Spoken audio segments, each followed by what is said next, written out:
My name is Andy, and this is the most magical podcast on earth. When I'm not on holiday at Walt Disney World, I'm planning a holiday to Disney.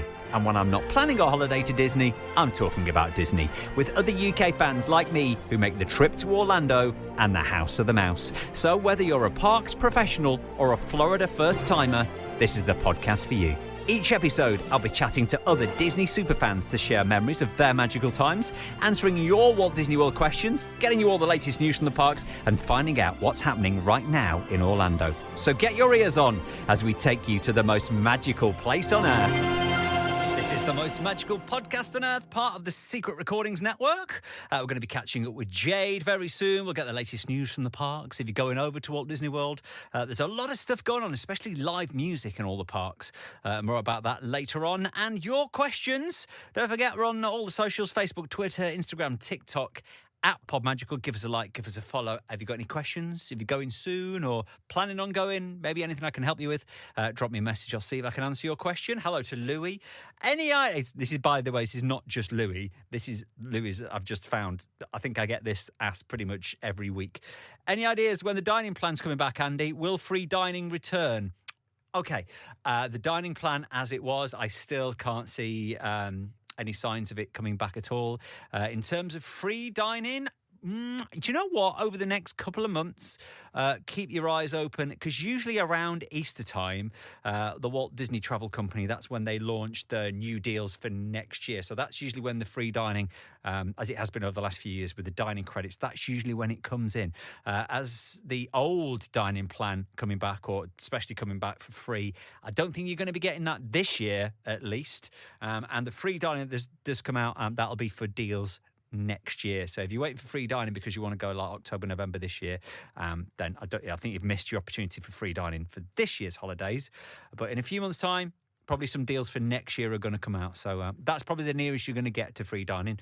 Any questions? Or if you'd like to be a podcast guest like Jade, who we're going to speak to now, drop me a message. Facebook, Twitter, Instagram, TikTok, at PodMagical. And it's Jade who we're talking to on this episode of the podcast. As always, I like to start with the big question, Jade. Why do you love Walt Disney World? Is everything too big of an answer? No. Especially for being my other half who's disabled. A lot of the reason we go there is because it feels non-judgmental. Yeah. It very much feels like home. He can do whatever he wants without people staring at him or feeling awkward, and it's just somewhere where we feel the most at home within a holiday, I guess. It's just magic. And it's probably one of the easiest places to go, I guess. Yeah, especially for that. I feel like they although there's things if you're disabled you may not know, I feel like Disney does it really well when you do. If you look into those tips and ways for you to get around, they make it very easy. So did you use the DAS Pass when you went? We do. Right. We do. It saves our entire trip. It's a godsend. And really. You sort that out before you go. Do you have to do the video call and stuff? How does it work these days? So we just did it when we got there. So we always do Magic Kingdom first day. Literally, as you go into the park, onto your left, there is a big, I can't remember what it's called. Sorry, there's like a big hall. Is it like the town hall? Yeah, like the big town hall on the left. You just line up there and tell them that you're looking to get the DAS Pass, and they will put you in line, and you just talk to someone, and they may ask you a few questions depending on what you're getting it for, just so they've got more of an idea, and then they can add yourself and up to 6 other people on it. Right.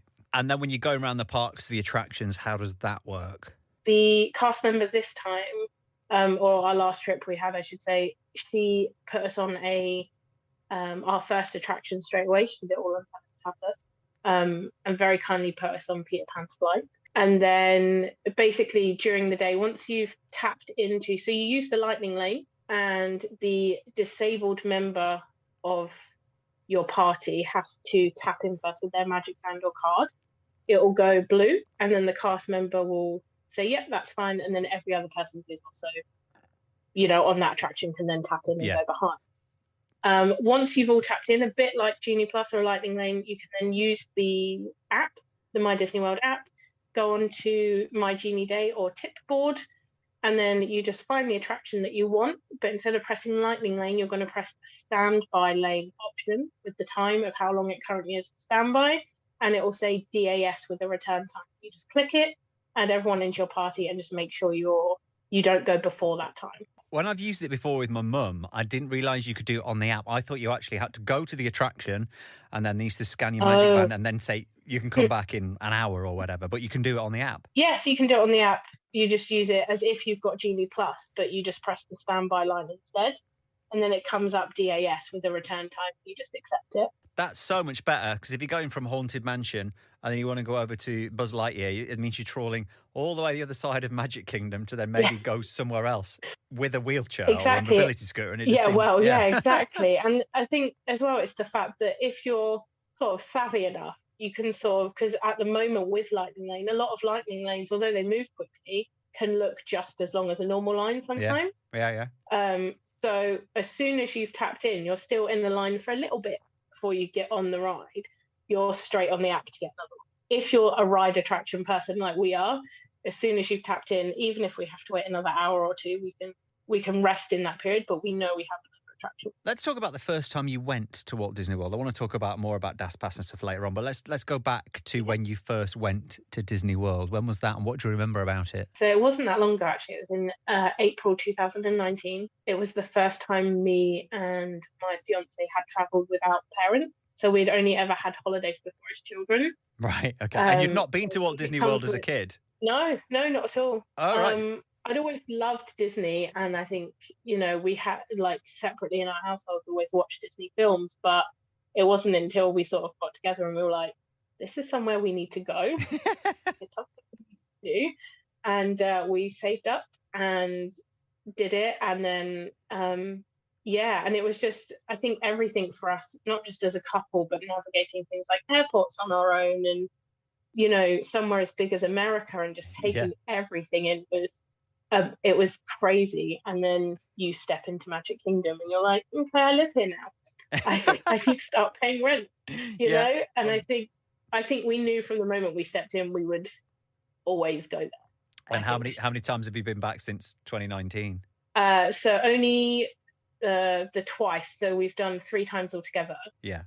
Because of COVID, we had, so after April 2019, we immediately booked while we were checking out. We rebooked for April 2020.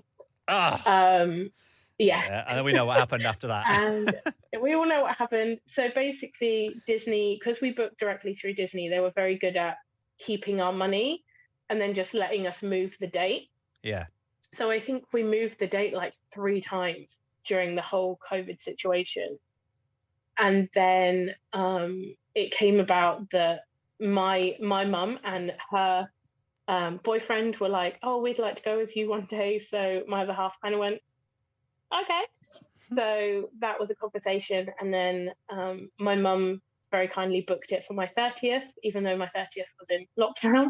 So again, they moved theirs. So in last year, in 2022, we managed to get 2 trips because we'd just been moving them around. Yeah. Backed up. Yeah. And what was it like taking your mum for the first time? It's a really strange experience. I'll say that to anyone who's gone without them before and then brings them along. Yeah. Or them bringing me along, I guess. It's a bit weird. But because you automatically turn into the child that's like, I need to show you this. And I have to show you this. But you have to remember on some level that they're also on holiday. So I think we went through this really interesting thing of me and Luke being like excited little kids and them going, yeah, this is really cool, but slow down. Yeah, I'm not as young as you. Yeah, and even with Luke's disability, he can't walk far, but he will stop and have breaks because he gets too excited. Yeah, right, so he'll kind of be like, let's go. And then he'll get there and be like, hang on, I need a minute. Whereas they were much more like, oh, let's pop into the shop. Let's pop into Main Street Bakery. And we were like, but we have to go here. Yeah, there's no time. We'll do that later. In a minute. Like, hurry up. Yeah. So it was really lovely. And it was really nice to spend time with them at Christmas. So it was all done for Christmas while we were there with them. And it has its own magical thing then, I think. But yeah, it was different, but it was nice. It was more relaxing for sure. Yeah, it's lovely showing it off to people for the first time, especially when Yeah, they do like it. Amazing. Yeah. Videoed them seeing the castle for the first time. And We'll see that video. We'll share that on socials if you Yeah. don't mind. Do you find yeah, with no problem.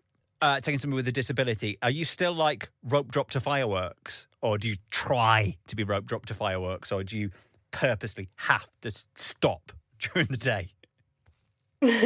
So fireworks are a really interesting one for me and Luke because we love watching them, but we're not like, oh my god, we have to be there. Like if we miss them, we miss them. We have another night. We'll figure it out, kind of. And when we last went in November with my parents, it was almost like double the thing of, well, we have to be there because you haven't seen them. Yeah. Like, we have, but And so we tried to get as close as we could, so that he could see everything. But I think for him, as amazing as the projections are and all the things, unless you're somewhere like Fantasmic, which I'll talk about later, which is incredible anyway, as long as he sees the fireworks in the sky, it's just as magical. If we can get close enough to see all the projections, even better. But we don't push it because he doesn't really want to be in a crowd. Yeah, So if we can, we'll do what we can, but we don't want to make anyone uncomfortable either. So it's just seeing what happens. I totally get it. Have you got a particular favourite memory of your trips to Walt Disney World? A standout moment? So I've been thinking about mine all week, but I think I have so many that I asked Luke what his were. So I thought that may be a nicer way to do it. So he has a very fond memory of our first ever time, 2019, in April. First day, Magic Kingdom. First breakfast, Crystal Palace. That's a great way to start the day. What a great way to start the trip. And I love characters. I'm a character person. And I just feel so, I think, taken back into my childhood to give them a hug and, interact with them and stuff. And so we'd met all of them apart from Tigger. And the person, at Crystal Palace, you meet Pooh, Piglet, Eeyore, and Tigger. Mm-hmm. We were waiting on Tigger, and they were like, oh, he's coming round soon. So at the time, I thought I'd be like a novice Disney vlogger, and I have my camera. And I was like, oh, we're at Crystal Palace, trying to do the whole thing. And I don't know where the video is, and I do apologize because it would be amazing. It's like a memory that's stuck now. I had no idea because I was so on my phone trying to be this vlogger, and Tigger crawled up behind me and jumped and put his hands on my shoulders, and I jumped just as high as he did out of my seat. And Luke was crying with laughter, and I just was in shock that he'd made me jump. And to this day, Luke's like, Tigger making you jump. Yeah, the moment. Yeah, the moment. No, the only other thing Luke said, which I thought was quite sweet, again, going on to fireworks, because we don't mind where we said, he said one of his best memories is ending the holiday on a fireworks with each other, and knowing that that's sort of the magical end to the magical holiday. Oh. Quick roundup of news coming over from Walt Disney World and Orlando. And in fact, there's a new way to get to Walt Disney World and Orlando. North Atlantic Airways have announced that they're going to be launching very soon. You can fly to Florida from London direct to the Sunshine State. They're going to be flying between London Gatwick and Orlando, and London Gatwick and Fort Lauderdale starting in May. We'll keep an eye on those routes and those fares. Once you get to the airport, by the way, the Sunshine Flyer, which is a new way of getting from the airport to Walt Disney World. They've got a bit of a sale on at the minute, charging $12 each as they celebrate their first 12 months operating. At the parks, you can now book for the Toy Story Rodeo Roundup Barbecue Restaurant, which is going to be opening on the 23rd of March over at Hollywood Studios. Reservations for that will start from the 21st of February. Elsewhere, it's just really the Tron previews that are happening. If you're lucky enough to be a pass holder or a DVC member, or maybe you even know somebody who works as a cast member, then if you're there, you might be able to get a Tron preview. That opens in April. And also Splash Mountain is now closed. You'll probably know this already. It's closed for a full-on refurb and retheme for Tiana, and all the boards have gone up around that now. Any other news coming from the parks? We'll keep you updated on our socials. Check us out, Facebook, Twitter, Instagram, TikTok, at PodMagical. Jade is with us on the podcast. Let's talk about some of your favourite things. Let's talk about your favourite attraction. Can Luke go on all the rides? Does he go on all the rides, or is there certain things he can't? Nope, so Luke is the biggest thrill rider you'll find. Right. And actually gets angry at me because there are still some we haven't done. Because you won't go on them? Yeah. Okay, Jade, come on. Tell me what you won't go on before we find your favourite attraction. But you're going to be sad, Andy, because I won't go on Tower of Terror. You're probably the first podcast guest who refuses to go on Tower of Terror. Any particular reason? You're not going to fall out? It's the feeling of the drop. Yeah. So it's the fact that I don't even like it when a plane starts to descend. I feel really sick. Mm-hmm. So the fact that I'm voluntarily going to sit on something that's going to drop me and then pull me back up and drop me scares me so much. Like, my legs are shaking. But I think if you did it, I think you'd probably go, oh, let's do it again. Let's do it again. My other half is exactly the same. Not going on that. That's what Luke says to me. Yeah, I know. That's what Luke says to me all the time. And I'm like, okay. And I get all fired up to do it. And actually, the last time we went in November, every day we went to Hollywood Studios, it was down. So it wasn't my fault. But you were relieved. A little bit, but I'd also geared myself up. So now it's like I have to do that over again, like to be like, let's do it. So what are your favourite attractions then? What would you like to go on? So for me, my favourite attraction is Big Thunder Mountain. Okay. It was the first roller coaster I'd ever done in my life. And again, had to set myself up for it because I knew he loved rides. And I got off it and literally went, can I get back in line? Are we allowed? Do we have time? And he was like, okay. And this last time in November, sort of this last trip, I actually got to do it in the dark, which is the best thing. And I feel like it's faster in the dark. It's really strange. I do feel like they get faster as the day goes on, and I'm sure there'll be some theme park geeks, roller coaster geeks who will explain whether they do or not. DM me if you can explain that. Yeah, but it definitely felt like it was faster in the dark, and I know that track pretty well, so I was like, this is really interesting. We also got to do Rise of the Resistance. Great attraction, yeah. Yeah, I think it's become a firm favourite. But not your favourite. Still Big Thunder is. But not my favourite, unfortunately. Yeah. I have to mention though, because I feel like Luke would be quite upset, that the Guardians of the Galaxy Cosmic Rewind has become my favourite attraction. You've been on that then? Yeah. You like that one? No. No. It's smooth, but it throws you around quite a bit. That's probably the best way to describe it. Yeah, I tried to be really good about it when I came off it, and I sort of said to Luke, at least I've done it, and I can say I've done it. But I'm not going back. It is incredibly smooth. Yeah. Yeah, it is incredibly smooth, but my legs were like jelly, and I was so dizzy that I was just like, I just don't think health-wise it's good for me to like keep going on it. So I will probably do it again, but I wouldn't be happy about it. You've got to go on for a different song. That's, you've got to keep going until you've done all the songs. Yeah. Yeah, it would have been good to have like different songs as well. So I'll definitely do it again. It's not that scary. But yeah, it's not for me. So where do you usually stay when you go over to Walt Disney World? Do you stay on site or do you not stay in a Disney hotel? So we have only ever stayed at 2 Disney resorts. So we've stayed at Art of Animation and we've stayed at All Star Music. And do you have accessible rooms, and how are they? So no, we just do a normal room. We've never thought to get accessible rooms, just because I think by the time, whether it's at the end of the day or, in the morning, a lot of the time with me and Luke, that we will tend to get back of an evening and sit by the pool for a bit and then go to our room.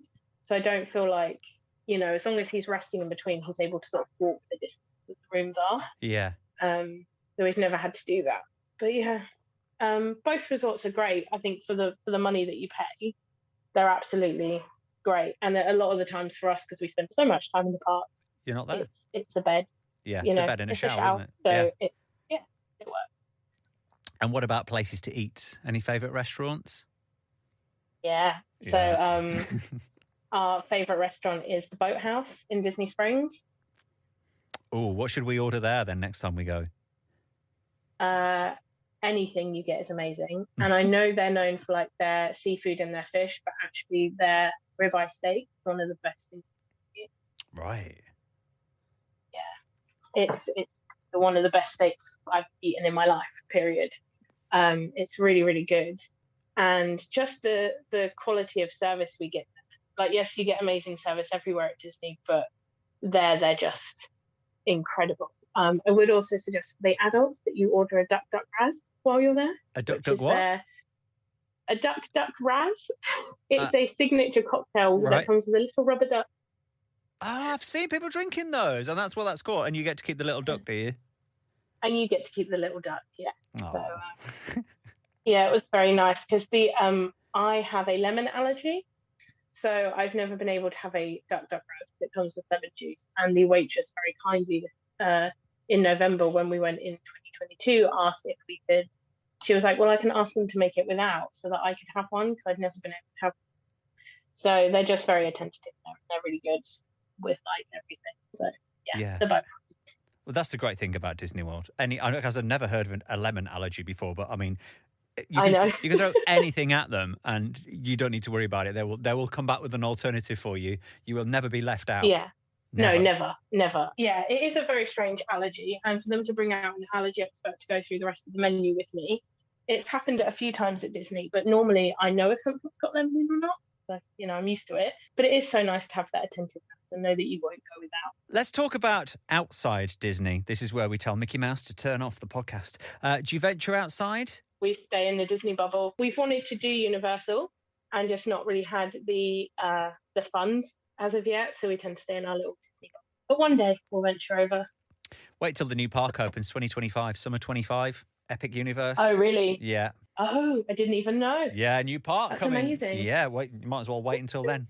Yeah, definitely. So what are your top tips on going to Walt Disney World? I thought about this the other day, and when we went in the two that we did in 2022, there was a lot of talk of people not being able to get dining reservations. So, when you book ahead and people couldn't get the places they wanted and they were getting like really upset. Yeah. And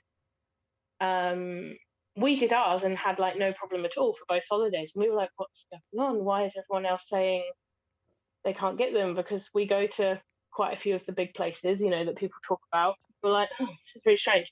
So my biggest tip for people is on the app, when you try and book a dining reservation, do not press breakfast, lunch or dinner, and instead pick actual times that you'd like to go. So they have an option where you can pick like 6 o'clock or midday, and immediately you'll get a load of reservations pop up within like that time frame.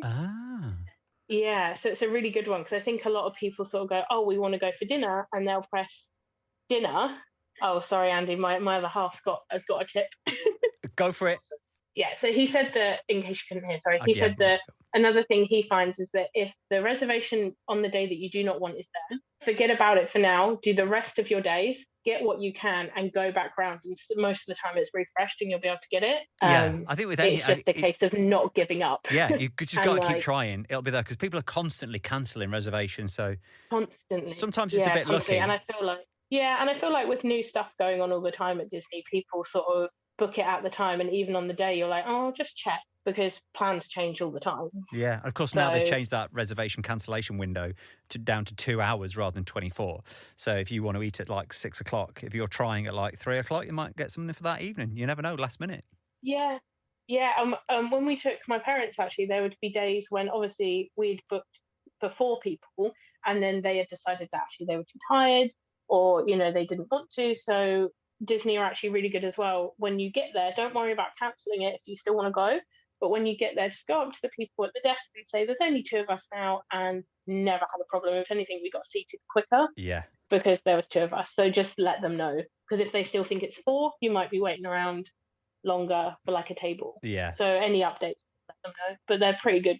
So I'm going to give you your perfect Disney day, Jade. Not your only day at Walt Disney World, but you're perfect 24 hours. You can stay where you want and do what you want. What would it be? I'm waking up at the Polynesian.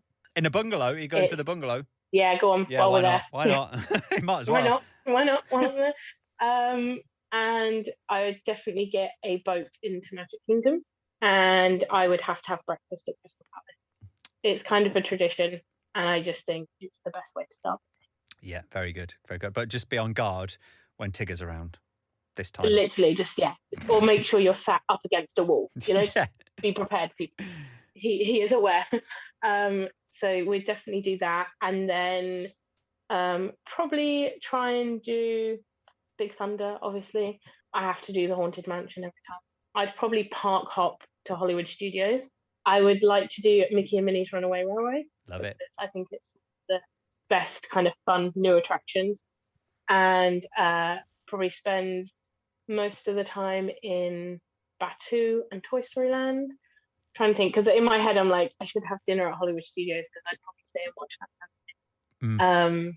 Controversial, I actually think Fantasmic is the best fireworks show. Have you seen the new Fantasmic? Did you had that open when you went last year? Yes, we got to see the new one. Did you like the changes? Yeah, and it made me cry. I think that it's very well done, and it was like the whole Aladdin bit with the new stunts put in and stuff is just so clever. And it's really well done, and it just brings you back to that childhood of watching the movies. And it's just, Fantasmic, I think, is incredible. And I think because you can sit and watch it, it's great for everybody. I don't feel like anyone gets sort of like left out or can't see. So watch the early show of Fantasmic. On some days they have two. They do, yeah. So I'm going to watch the early show of Fantasmic, and then I'm going to hop on a bus to Disney Springs, and I'm going to eat at the boat.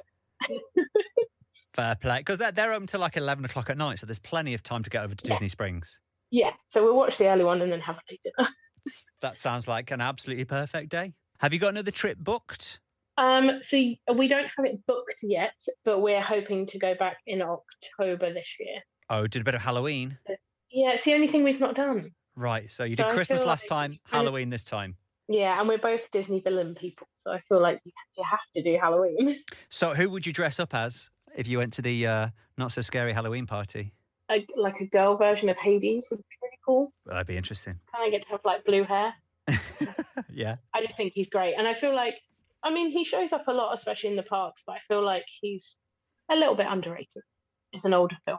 So. Yeah, I think you're right. Yeah, we don't see a lot of Hades. But at Halloween, comes out. At Halloween. Yeah, definitely. Well, lovely chatting to you. Love to both of you. Thank you for sharing your memories and your stories from Walt Disney World. Thank you so much. And have a magical day. You too.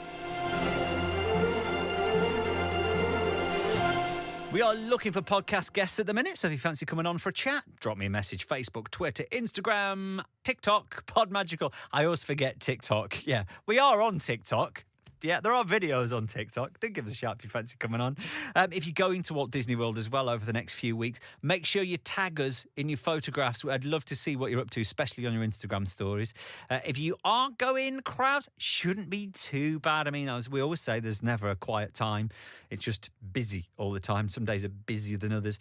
Next weekend might be a little bit on the busy side because it's the Disney Princess Marathon weekend, 23rd, 24th, 25th, 26th of February. So that weekend will be busy because a lot of people, for some reason, love to go to Walt Disney World and run. It is the Festival of the Arts, still on at Epcot for the next few days. Then from the 1st of March, it's the Epcot International Flower and Garden Festival, 1st of March to the 5th of July, as well as the Topiaries, which are brilliant. It really is Epcot at its best. You've got some food booths, some live music as well. So the first few weeks of the Garden Rocks concert series. You've got Steve Aguri, who used to be the lead singer with Journey, Don't Stop Believing. Daughtry is on Smash Mouth, Blue Oyster Cult, Berlin, Pointer Sisters over the next few weeks. Also over at Universal, they've got their Mardi Gras at the minute. I really like the parades that they do at Universal. The Mardi Gras parade is where they throw the beads out. It's brilliant.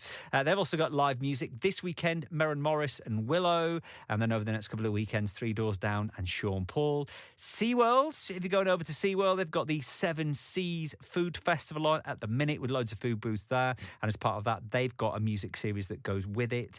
Don McLean American Pie, and also Ludacris. He's going to be on over the next couple of weeks as well. That's over at SeaWorld. So quite a lot going on. Weather's decent. It's going to start getting humid, but not too humid. I think copable is February into March. Quite a nice time to go. Springtime shouldn't be too wet. Shouldn't be overly busy. Not a bad time to go. And half-term holidays as well. So you may be going, you might be listening now in the airport. Our top tip for this episode: don't ignore rides or attractions that have got a 10-minute wait. Now, especially if you've been quite a few times, you'll go, it's the Enchanted Tiki Room or Carousel of Progress. And we've done that before. I'm not doing that again. Do you know what? Save them. If it's a particularly quiet day and Seven Dwarfs is half an hour, whatever day that may be, do that. But, do the busy rides when it's a quieter time. But when it's a busy time, do some of the quieter rides. Do some of the classic attractions. They've been there since day one for a reason, and they're absolute classic attractions, especially if you've been for a few times and not done them. Things like Tiki Room and Carousel of Progress, they're just brilliant. It's classic Disney, and I think sometimes they don't get appreciated as much as they should, so make sure you don't ignore them, especially if such a short wait time as well. Carousel of Progress, if you want. It's a 10-minute sit down and a snooze in a dark room, if you really want. If you've got any tips or you'd like to be a podcast guest, do give me a shout. Facebook, Twitter, Instagram, TikTok, @PodMagical. If you could give us a like and a follow on the socials, that would be great. If you could give us a 5-star review, that would be brilliant as well. That just helps people find us, pushes up the algorithms. And make sure you subscribe as well, because we've got brand new podcasts coming out every other week. Fortnightly podcasts, new guests, all the latest news, more top tips. So if you're going over to Walt Disney World, or if you know somebody who is and they're completely clueless, let's make sure they're listening to the podcast. Then, they might have a bit of indication of what to do, because it can be baffling. Back in 2 weeks' time. Until then, please stand clear of the doors.